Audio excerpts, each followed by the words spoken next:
This is day one of week one for the Pro Gaming Series 2017 Spring Split powered by Backers Energy Drink. Again, I'm Yuko alongside Miss Vulcan and wow, match one was such an explosion. IPT won twice. What are your thoughts about this? It just goes to show what IP did was to monopolize the 10-ban system. You clearly saw what happened, didn't you? Just from the banning phase, they were able to deny one lane, shut down that player, and they focused on Marky the most. You saw that, Yuko, right? And in the second game, they did it again. Denied Marky of his powerful champion. They kept on denying it. It became a huge advantage to them, giving that mid will be disabled. And yeah, it pretty much connects. Connected. And also, when we talk about the game, what IPT really focused on was aggressive play. They didn't stop. When they get a kill, they go after the next kill.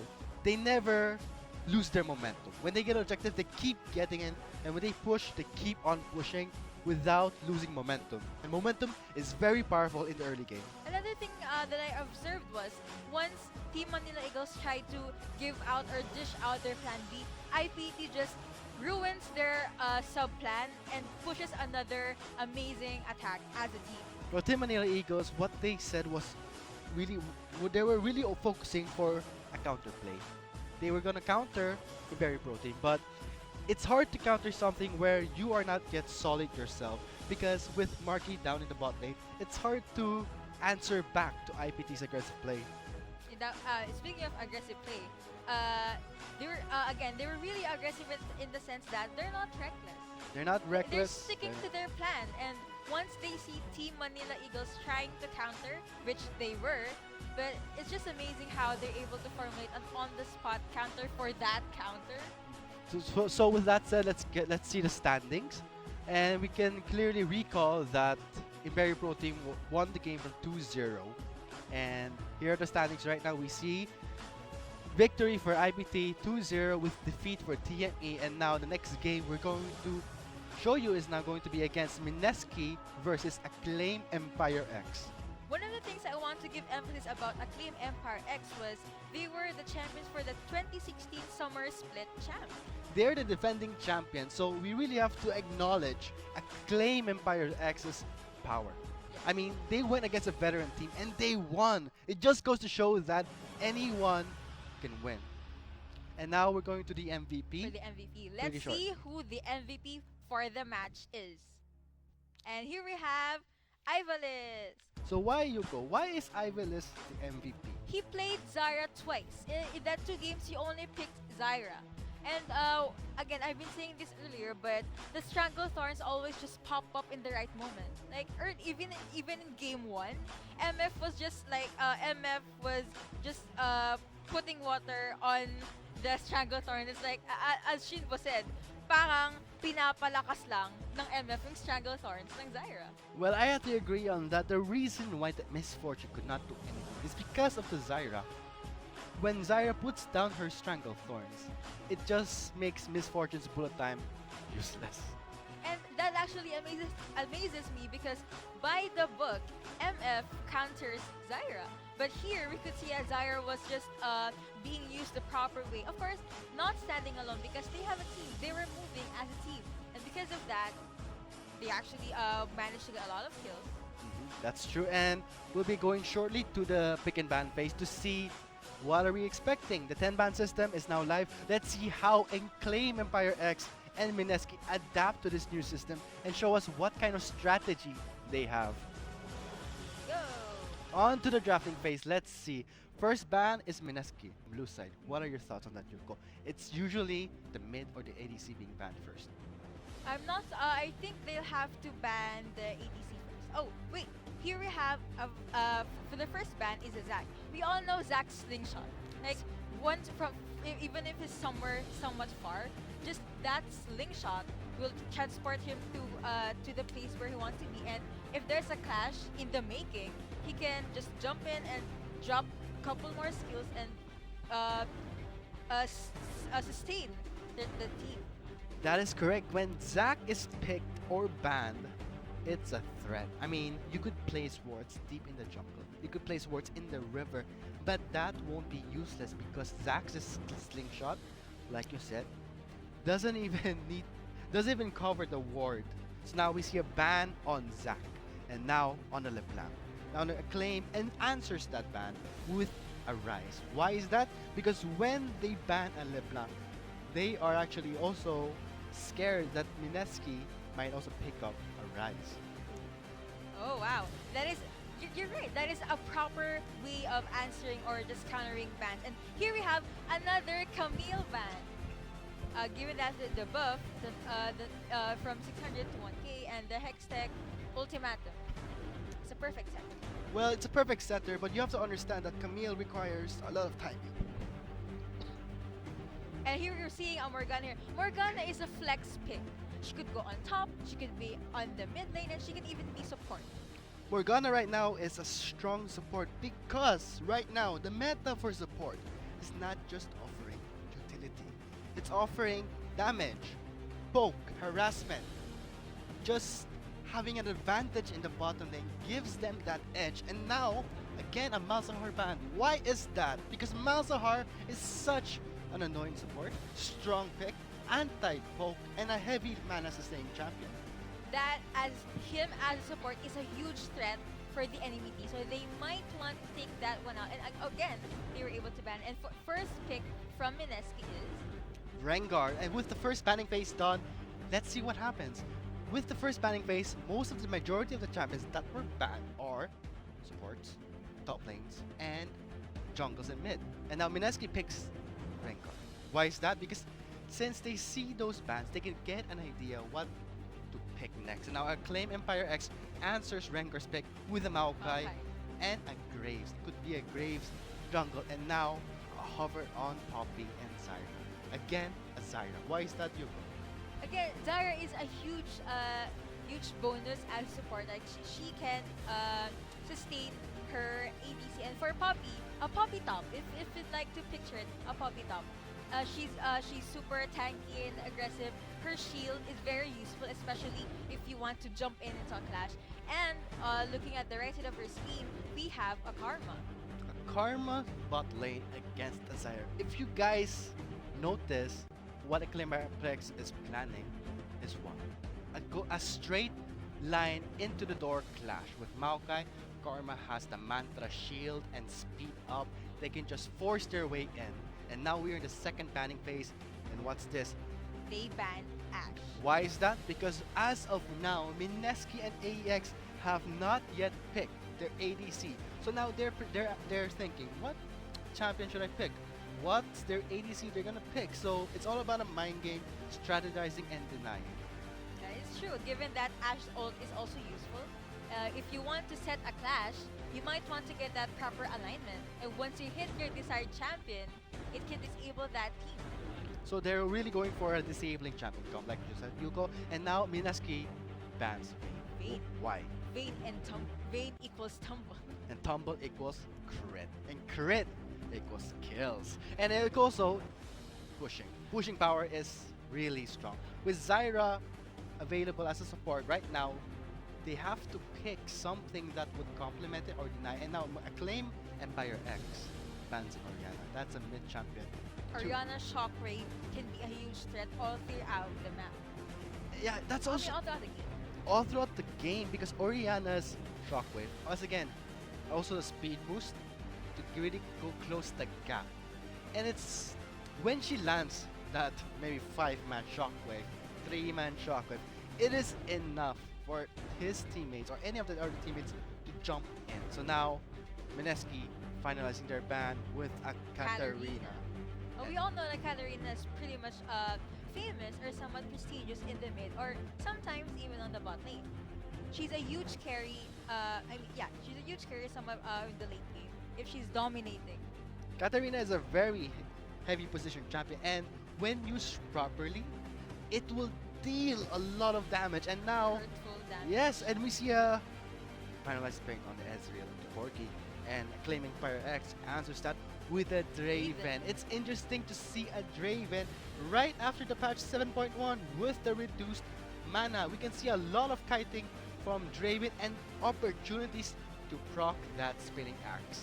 But here we have for a Team Empire's last pick is a Lux. A Lux so mid or a Lux support. I wonder because I'm not really sure if the Lux would be going mid or the Karma could go mid. Either way, it's going to be powerful. And now we see a mid Corki. Going back to what you said earlier, I think they might go on Karma support because once Lux is a support, she's kind of squishy and she might have a hard time catching up with what's happening within the game. Well, that's true. Maybe with the Karma support that could complement Draven because with the spinning axe, that speed will help him catch it. So it's interesting to see Draven with a new patch, and they have finalized their picks with a Rengar jungle top Poppy support Zyra and a mid Corki with an AZ Ezreal. Looking back to the bans, what do you want? What are your thoughts? And what are your thoughts?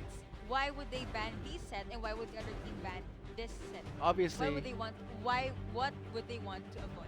they want to avoid heavy crowd control clash because I think Mineski really they're not favorable for for a fight where they're not comfortable with, where they are not ready. In a claiming Fire X, obviously when they ban an Orianna and Ashe, it's about avoiding that unexpected stun. Like what we said in the match 1, we saw Ashe landing the Enchanting Crystal Arrow, and it's always, whoa, where did that come from? It's unexpected. And Malzahar, of course, we know that's a heavy CC support, and the cooldown of the ultimate of Malzahar is so short that he can abuse it. That's why he is always banned. And with Camille, of course, extra ultimatum. That is going to be Not annoying. crushable. You can't escape it even with a flash. Even with a flash, and the only counter to that is a Lee Sin or a Poppy. And now with switchings being done, it's going to be final. It is a Graves jungle in a top lane Maokai and a mid Lux. You were right to call that the support would be Karma, and it would be an ADC Raven. So, looking at the team compositions, which team do you prefer? If I had to say, I am really favorable for Mineski's right now. I mean, they have an assassin, they have a strong tank, they have a really poke-heavy ADC, because that's the meta right now, guys. I mean, gone are the days where you have a basic attacking ADC, now are the days where the support actually hurts. So again, to our viewers, again, don't forget about the mystery gift link, and if ever you don't make it, you can still, have a chance to win, because we're gonna compile those people who fortunately did not win. So keep watching and stay tuned to the PGS. Looking back at Mines's composition, I think it's really proper for S to be an EDC, given that Lux also has a long-range ult. However, S ult can just fly from the bot lane to the mid lane. If James would want to save Exosen. Exosen with the Corki, they're going to be focusing on heavy rotation because of Corki. And with what you said to Lux, the final spark is a long-range ultimate. But it's actually hard to get that damage. Maybe in the mid-game to the late game, you're going to have that damage. And now, guys, everything is slowed up. We'll be having a short commercial break and returning to our game.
And now, guys, it's finally it!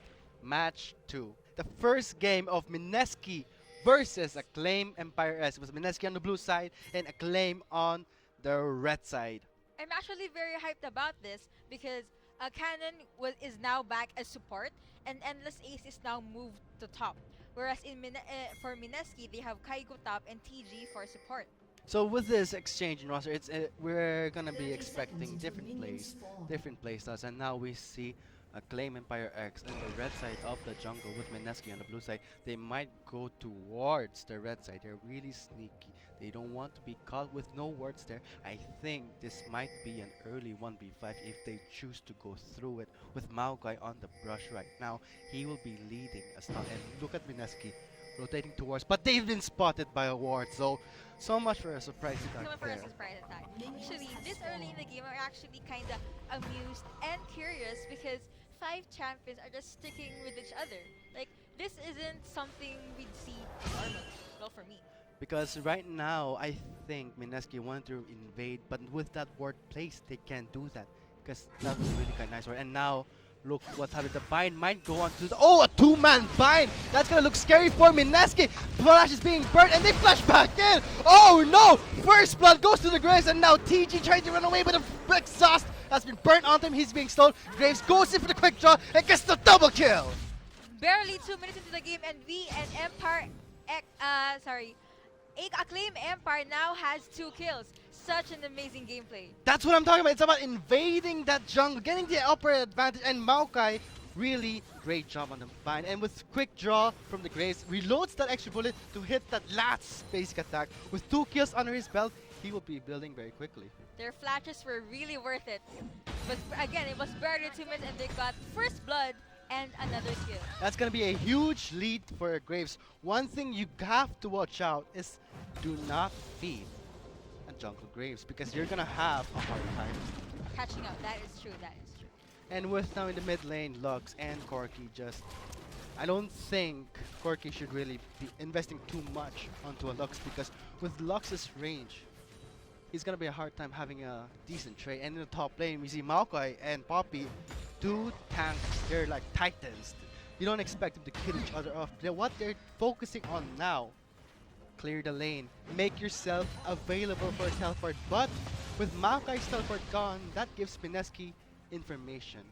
And information on summoner cooldown is important, Yuko. That is true. Again, going back to the top lane, they're just like T-Rocks trying to hit each other. They only just want to farm and they want to sustain that I will have a huge impact in the mid or late part of the game. Looking at the top left part of your screens, you will see that we will have an infernal Drake up in a few minutes. That's going to put a lot of pressure onto the bottom lane. Infernal Drake is the first dragon, so you gotta expect wards to be placed. You have to expect, wow, they're gonna put a lot of pressure on us. We better make ourselves ready. Wards being placed and summoners up. They have to ready that teleport because it's really useful to get an infernal Drake because it heightens the damage. I mean, all the viewers would know that it would heighten the damage. And we see Yuko, I mean, let's talk about the Rengar. Rengar has the passive where he picks up kills, he gets more AD. But will that be the same case with Graves leading? I mean, what Graves jungle is known for is counter ganking. If a Rengar goes in, he has no form of escape. When he has no form of escape, the Graves can just go in and get the kill. And that will give Graves more lead. And we'll never know, it might even be a win or more team-based buffs for AEX. The team bay bus from the Dragon, of course, is going to have a huge impact. That is objectives. And now we see Graves, you know, just rotating, just making sure everything is okay. And with 2 kills on his hand, let's see what he's going to rush. Because he can rush any item he wants with 600 gold. Looking at the CS, we can see that Corki has the highest CS so far. It's still early time in the game. It's still early, but with the Doran's ring, that's going to be a lot of pressure onto him. And also in the summoners right now, we see Rengar into the bot lane with a control ward down. There is no vision for Acclaim Empire X. And now it's gonna be a little dangerous for them. It's gonna be a bit risky. They have to play it safe. With Acclaim Empire X rotating to the red side of the bot lane. It's going to be a two-man gank, and now Mineski has no idea. Exhaust has been burnt onto Hermes. The Hermes gets the kill. Oh, and the karma finishes it off. And now with the rotation from the mid lane, TG gets Such killed. a fast response from AEX. Did you see how aggressive the Lux was? And also they were able to kill Zara in time. Calculated is in a bad position. Corki is there with Rengar. I mean, he has to pick his path smart without being spotted. And what happened in the bot lane is because there were no wards. They knew that mid was missing. They didn't answer that rotation by, they still went all in with summoners, exhaust and flash. And that's why they've lost the trade. With 1-4, just 6 minutes and 22 seconds into the game with, of course, Graves leading. And with a Lux who killed one kill, that's gonna help her itemize very early. They're probably trying to give more time and strengths for their Graves, because we know how much presence he can put and push in every lane, and even when it comes to fight.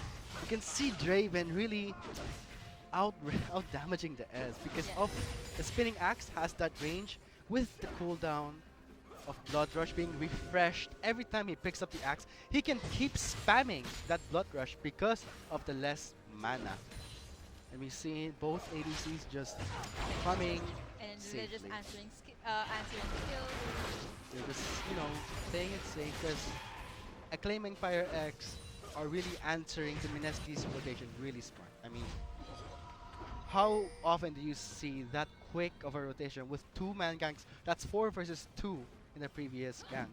Looking into the map, we could observe that Lux has been recalling quite a number of times. And Corki again is on a recall. And going back to the bot lane, we could see that there's a tension building. Ez is probably trying to harass that Draven, but Draven has the karma to sustain that. And if Karma wants to set, she can do it. Why did Ezreal pick up that call? Why is that Yuko? Because Draven has that passive gold. If Draven gets a kill and gets a stack of adoration, it gives him a huge gold lead. And for Ezreal to actually close the gap of the gold lead, it was smart to pick up the call so that he could at least get some gold just by farm. Because Draven, if he just keeps farming and farming, getting the stacks of adoration, no matter how behind he is in kills, he will still get it. And now, here comes TG with the bind. Draven flashes out, but will he make it? Spinning acid, dash teleport coming from both lanes. And let's Ace might go for the ADC. And Poppy goes straight for the Draven. And the knockup is there. And with calculated zoning out members of Mineski, that would be no kill. That was a close call for Nixash. A proper timing for teleport, and we could see that Ash somewhat using the flash. Oh, another Zyra! Strangling Thorns is really scary. You better be. It hurts a lot, and they can actually jump on you with the Ezreal. And with that, you know why they're going for the dragon? Rengar is blinking red. He had a bad position. He focused too much. And that's why they paid the price by giving a very important Infernal Drain, 80 AP bonus damage. First dragon to the AEX. And we can see that Ash actually burned her flash. With summoners down for Graves, Lux, but that was worth it. It was got really they got the dragon. And Rengar also burning his flash. So many resources were wasted by Mineski, but did they get anything from it?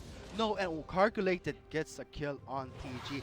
Maybe They made it overstayed. look so easy. Overstayed there with still Endless Ace in the bot lane, providing pressure.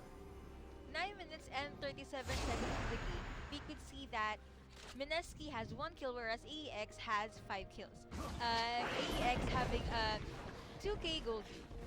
It's interesting to see Lux picking up the Fetish Codex instead of the early item that gives the mana regen when she levels up. So it just goes to show that Calculated is going for aggressive rotation. He does not care about staying in lane with the mana regeneration. He cares about rotating to the bot lane, picking up kills, just like what we saw. Calculated is giving that statement. Like what he said, he wants to rotate and to even and to just jump from one lane to another, assist, and maybe even get a few kills or at least assist kills for his team. With just 10 minutes and 20 seconds into the game, we can already see an impact in terms of objectives. And right now, the bot side turret is a bit low. If they give that first blood turret to AEX, that is just more gold advantage. They already gave first blood and one kill in the early game. If they give this again, that Graves is gonna snowball. Looking back at the itemizations, who do you think should go for offensive or defensive? Obviously, defensive will have to go to Maokai. He has to provide zoning, binding, also controlling who gets to really, fight. Because Maokai has decent crowd control, 2 crowd control with the long range arcane smash that knocks off the enemy and also the bite. And now Raven, a bit dangerous, has to use this heal. And now Corgi goes back to the mid lane to kill, to the bottom lane to kill Janvi. And that is what I was talking about, Yuko. That is the rotation of Corgi. That's the unexpected thing you have to expect from Exozen. You can see that as his ultimate wasn't put to waste. It wasn't put to wait. It helps to at least burn the heal to set up that unexpected kill. And again, wards. Wards are key, vision is key, and to see that the Corki rotated, it was wise that also the mid lane of AEX responded to that, but it was too late. That is true. And here we have, going back to the top lane, these 2 top laners are just taking things slow, and they're not being aggressive. Probably they'll have their own presence during the mid lane and late game. And here we have in the mid lane, will we see a two-person game? With Tamsuk really timing his, gank properly, calculated baiting Exozen into, diving in for him. But with that blue buff, he might really just sustain the lane. And now Tamsuk really being patient. Tamsuk is waiting because once Lux is able to bait Corki, they'll be able to take him down. He's trying to wait for the bind, but I guess he has no time for that. He's rotating to the bottom lane and might go for another guy. And we see Draven picking up the Serrated Dirt with the Warhammer. Obviously, and here comes really, just to tell them, not They were now, just making not now. a statement. Yeah, not now. But they backed away. They backed away. The Zyra, when she puts down the Strangle Thorns, it's just, to not let the enemy dive in. I mean, it's just 12 minutes in the game. Mineski does not want to risk anything. That's why the Zyra just placed that as a warning. They might want to double check. And oh look, looking at the left part of your screens, you can see a code. You might want to click on that. Click on Going that back to the quickly. going back to the bot lane. To the bot lane, the Raven, I don't know how many stacks does that Raven have. For the 98 CS, that would be a huge goal against that Ezreal. And Tamsu clearing out the wards. Tamsi was being aggressive there. He just cleared out the ward so that he could have another opportunity onto the mid lane. And Will now, we see a surprise attack from Tamsi anytime soon? of course we will, because that's a grace. He has to monopolize that advantage. He got 2 kills early. It's already a huge advantage in terms of itemization. And now we see Nyx trying to rotate to the bot lane. Will he proc his Fear of the Hunt to try to catch that Draven? Genvi does not expect anything. With Cannon as a support, he has to, be ready.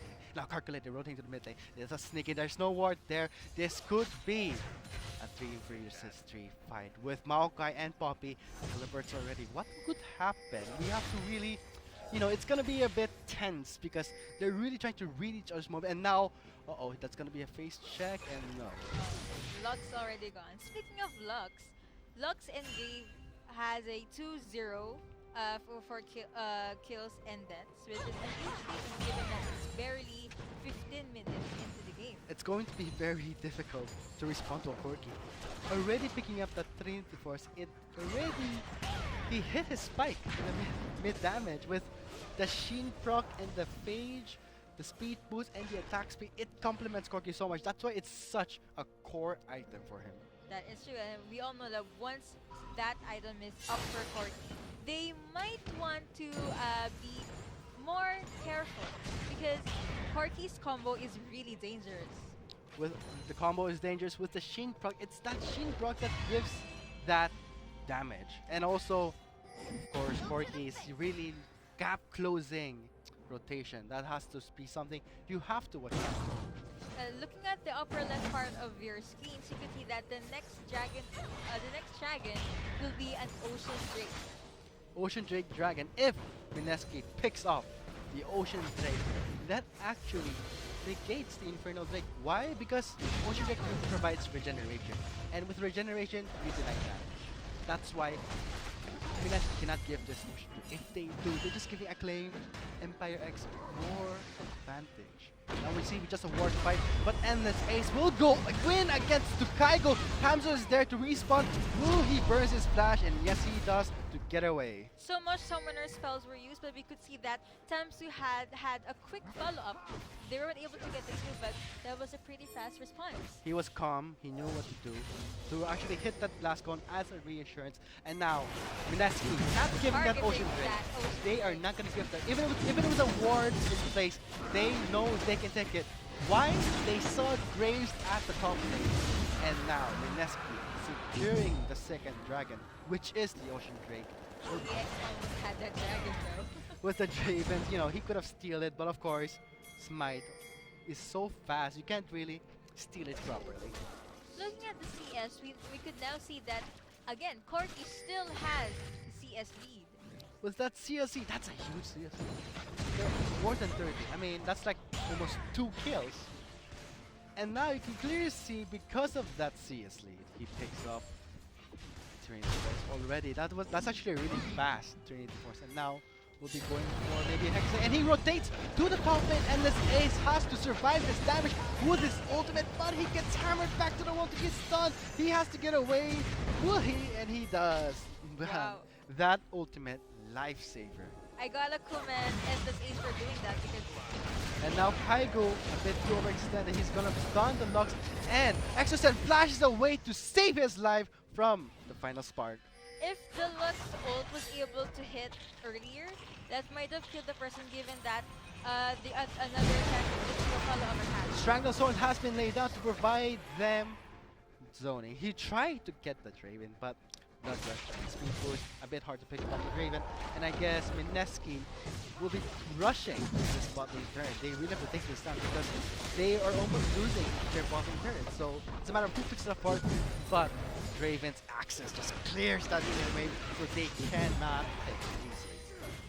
And looking at the mid lane, we could see that Lux left mid lane and Corki is slowly going back. Lux might want to go to the bot lane since we can see that a number of people there, but Oh, Strangle Thorns and the Thunder Lord's Decree cut. That's a lot of damage. He flashes away to safety, but a teleport from the top lane. Kaigo tried to, respond to that, but nothing to avail. He kind of wasted his teleport there, and now giving them information again. if the plan was to burn Lux's summoner spells, it really worked because see, both spells are now on cooldown.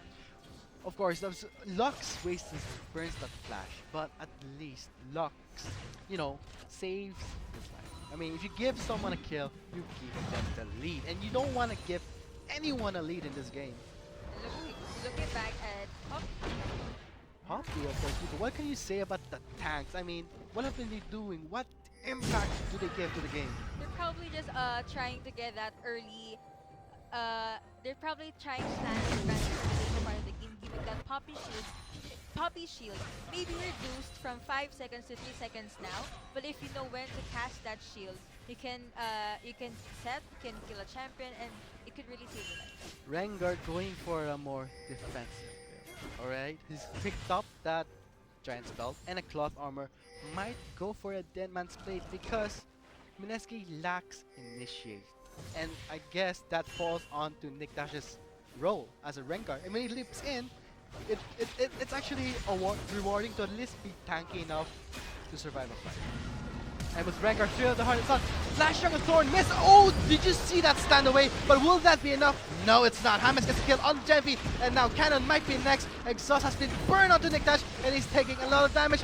No, it does not secure the kill. That's a shame for Tamzo. Will the final spark kill it? No. Did you see that timing? Oh, great. Oh wow, I gotta commend it, given that also as ult was able to take down Draven. That stand aside was really timed. That denied Rangers. And that was really prediction. Because he had a really aggressive Corki right now. Corki, of course he can be aggressive. He has a Transit Sure, Force. He Transit has Force. the items for that. And a means of escape. with that Hex Tech Revolver, will be building towards now AP because Cork is AP and he's gonna flash in to secure the kill on ExoZen. Endless Ace is taking a lot of damage from the tower, knocks up by the Poppy. Will he go down? Yes, he does to Kygo. If Poppy was able to go there earlier and maybe hit using the hammer and TG with the strangle sword, he might be able to save their team. It's gonna be hard for Poppy to actually be a tank. You know why? Graves has the Black Cleaver. Armor shredding is tough.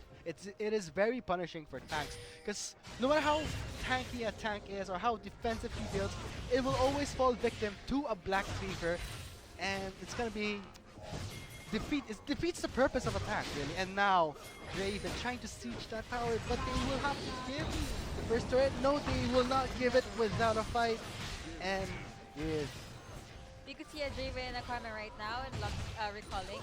Going back to the mid lane, we could see that Poppy from the top rotated and went down to the mid lane.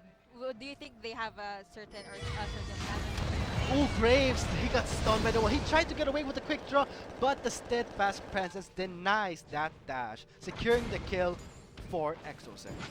Tamsi was targeting Kaigu, but ExoZen just jumped in at the right time. Looks like the first turret will be going to MSK. That's the first turret. 400 gold extra. You see that 650 gold, that's gonna give a huge gold lead for Corky. Looking at the kills, they're actually tied right now. Given that the center has been really high, and they've been quite quiet, and they're really careful on what to do and what skill to drop. Yeah, that's correct, Yuko. With the score even, but the gold lead is still good. Kills are gold, and gold means everything. And with 2 turrets down, 2-0, Acclaim, Empire X loses control over the bot side just a bit. And where is the bot side has? It has the Drake. With Cloud Drake live, that will offer them more speed boost and more rotations. Now looking at the bot lane, you can see that as recalled, and they're leaving of the bot lane open. Draven might attack, but we can see that he's actually recalling right now. Karma, however, goes back to the base as well. You can see Zyra, and Zyra just went to the side. What they're doing right now is vision control, denying wards, denying vision, so they could get effective very easily. Like I said, vision is everything, and now we see Calculated trying to rotate to the mid lane, but it won't be enough. He pays the price. ExoZen wants the kill. He flashes towards Calculated, and boom, he gets it. That's nice. That sheep proc. Ooh, that's gonna hurt. Not only did they manage to kill Calculated, they also managed to get the Drake. They got the Drake. They got a kill. They also got the top lane turret. That's gonna be harsh. That's for the trade. I think Acclaim was a bit bad on that trade. They're making another statement that we may have been our kills may have been tight earlier, but we're still planning to be aggressive. We still have so much surprise plans that we might be able to take you down the late part. Maokai really building against anti-AP with the Mercury threats and a Visage. Poppy, a bit of a mirror build. However, why did Poppy get a Ninja Tabi? Because of the Grave. Because of the Draven. They're looking out for that Grave and that Draven. The Graves and the Draven provide so much damage. With the Black Cleaver, it is really going to be hard for them to build defense. The armor shred is just going to be too much, especially a Graves. We could see AEX at the Riverside, and that was an Ez ult. The Ezreal trying to clear that raid killer, right? I mean, they really want to push that top lane. They got all the outer turrets of every lane except the top lane, and they want that outer turret. More turret, more control, and now ExoZen goes over the wall, going for Genvi. Will he get Genvi? He dodges it! He misses! No, he does miss it again! Oh, that's gonna be painful for ExoZen. A really nice prediction for Draven there. Sidestepping wins. I mean, wow, that's like predictions right there. 2 shots missed, and now Calculated trying to land the bind. He does not land. TG now going around to really get to see what's happening with the ward place. He sees Calculated rotating, and now Tamzu and Calculated going to the mid lane. It's gonna look bad for ExoZen. Tamzu goes to flash against ExoZen, but he misses his ultimate. Final spark miss, and now we see Endless Ace and the piece of everything. And now Kaigo focused on Tamzu. High priority target, great jump, and now Cannon might be picked up by ExoZen. And yes, he does. And now Endless Ace a bad, really bad entrance because he was really back behind. Now he could not do anything for his teammates. And now Flash burning. Rengar is there. Here comes Rengar. He gets the kill uncalculated. It's going to be a 4-0 trade. That's painful. I'm going to have to analyze that. You were right about the Rengar part because you can see once he charges in, the health was just going down, and with the with that kind of team composition, they just clump together, threw down the skills, and managed to get it. With that 4-0, it's a free Baron. You get a free Baron if you get 4 kills. That is painful. I mean, objectives-wise, MSK is leading, and with the Baron, they can really play it aggressive with an aggressive Baron play. I was actually expecting a Dragon Dance earlier. A Dragon Dance is you just taunt the enemy team within the Dragon, and sometimes it's better to not have all of your teammates within the Riverside because 1 or 2 champions can just farm the lane. Well, that's right. That's very correct. Baiting the enemy team to think that you're actually Dragon will, you know, catch them off guard. And now we saw Bamzu gets punished. You know what? Baron also gets extra damage. So Bamzu's not building defensively, pure defensively. I wonder if that's a smart choice for MSK. Now, what we see on Rengar, defensive build, X-Drinker. Denman's blade has been finished. That is going to provide him a lot of movement speed plus the momentum damage to secure a kill. 26 minutes and 54 seconds into the game, you can see that MSK has 12 kills and they also have the gold lead, whereas the highest CS is still on Corki. High CS, more money, itemization, and now we see Poppy. Wow, that's actually, you know, interesting to see picking up an Iron Solari. Why is that? No matter how much armor you build against the Graves, you cannot negate his damage. How can you negate it? With shields, and that's why Poppy picked up the Iron Solari.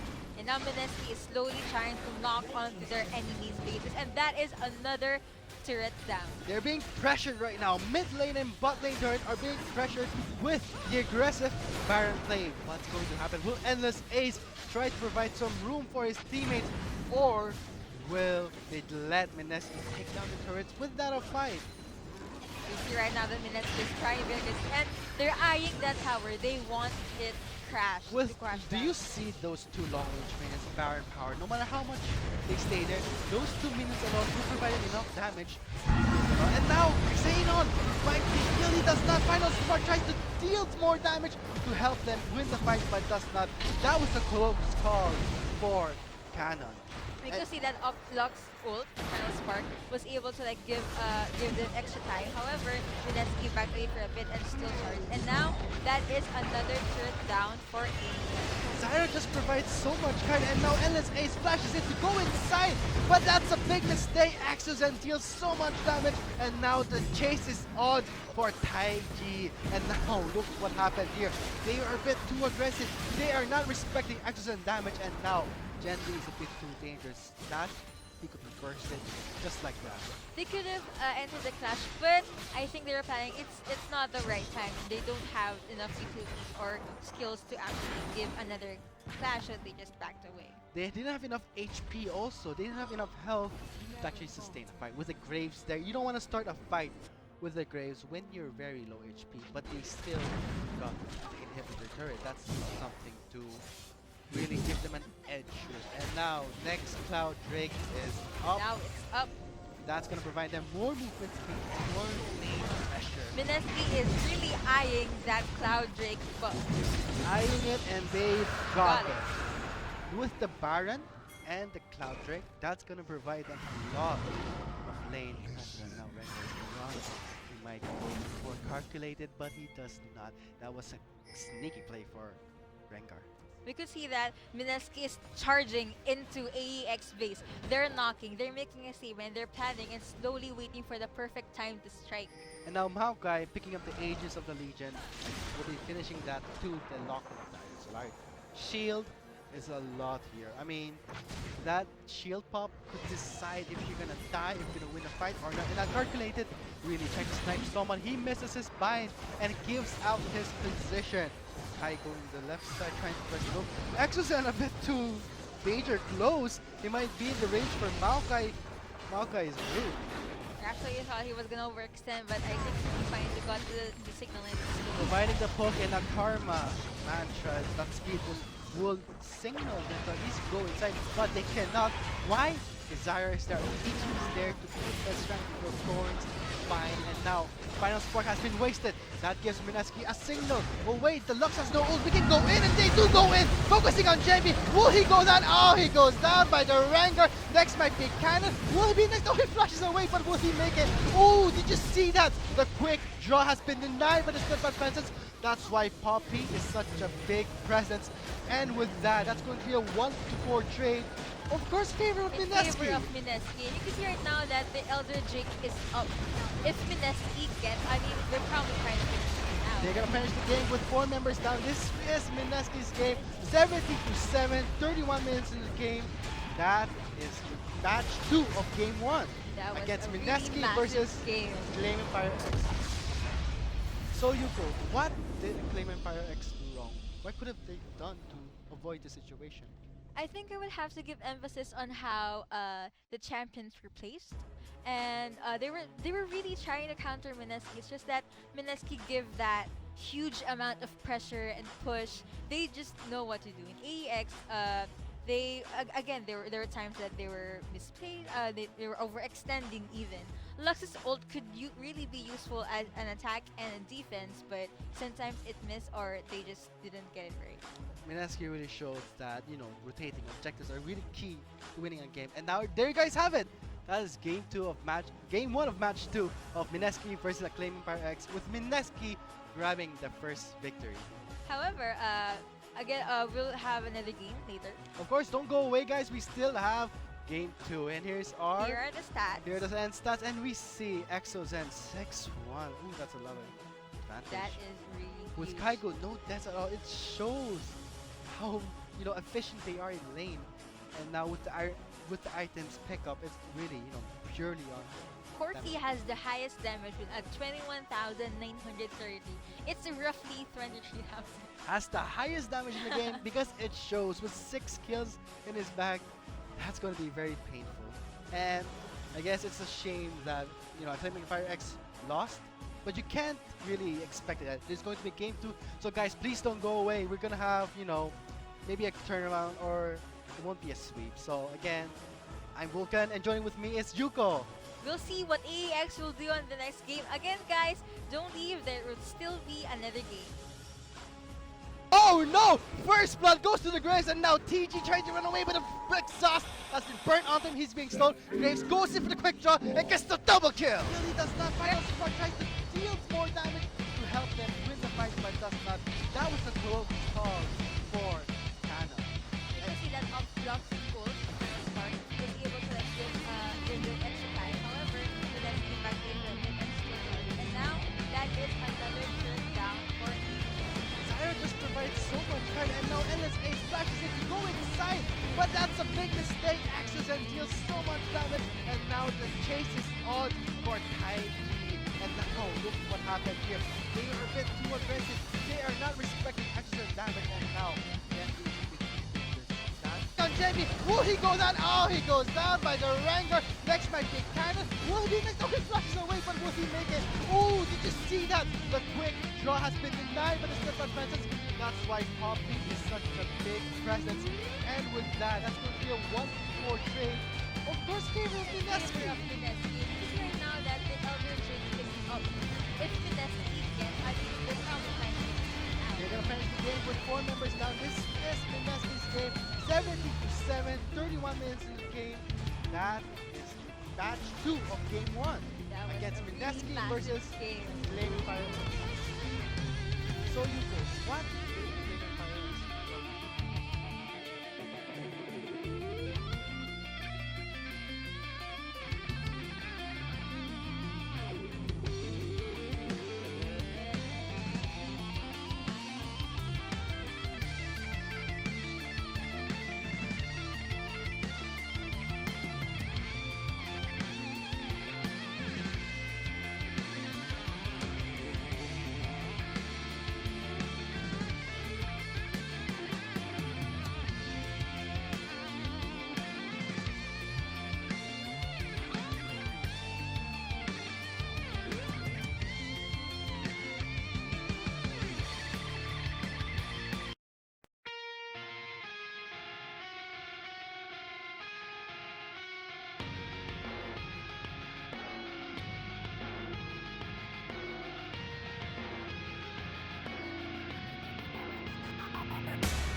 Settle back now and raise a toast to the young ones.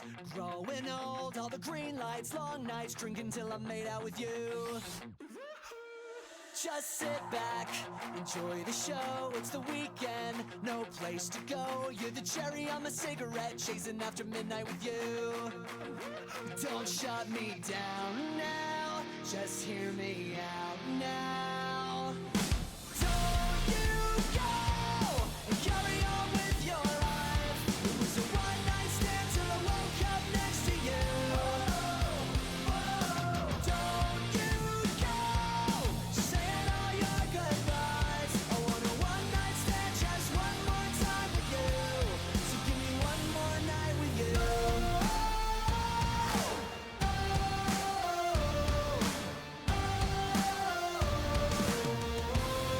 Give me one more night with you.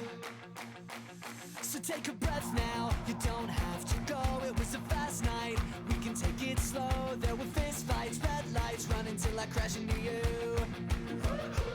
I got my ass kicked, but you held the ice. I was a train